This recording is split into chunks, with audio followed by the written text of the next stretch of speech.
রাধে রাধে, শুভ সকাল বন্ধুরা। তোমরা সবাই কেমন আছো? আশা করছি সবাই ভালো আছো। তো আমি অনেকটা ভালো আছি।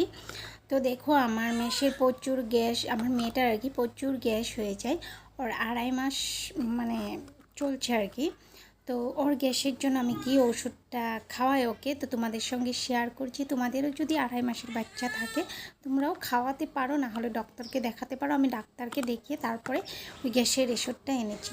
তো দেখো, এই গ্যাস্ট্রিকা ওষুধটা ওকে আমি দিই। তো আমাকে ডাক্তার বলেছে 7 দিন দিতে, 7 দিন দিয়ে তারপরে আর কি বারণ করেছে দিতে। যদি গ্যাস হয় তারপরে ডাক্তারকে বলে আবার কি করি না করি সেটা তো বলতে পারি না, ডাক্তারে কি বলে। তো দেখো, এদিকে গ্যাস্ট্রিকা ওষুধটাই ওকে আমি দিচ্ছি। আর গ্যাস্ট্রিকা ওষুধটা খুব ভালো। আর ও রাত্রে খুব কান্না করে গ্যাসের জন্য, গ্যাসের মানে পেটের ব্যথার জন্য খুব কান্না করে। তো দেখো, ছোট্ট একটা তোমাদের জন্য দরকারি ভিডিও শেয়ার করেছি। আশা করি তোমাদেরও খুব ভালো লাগবে।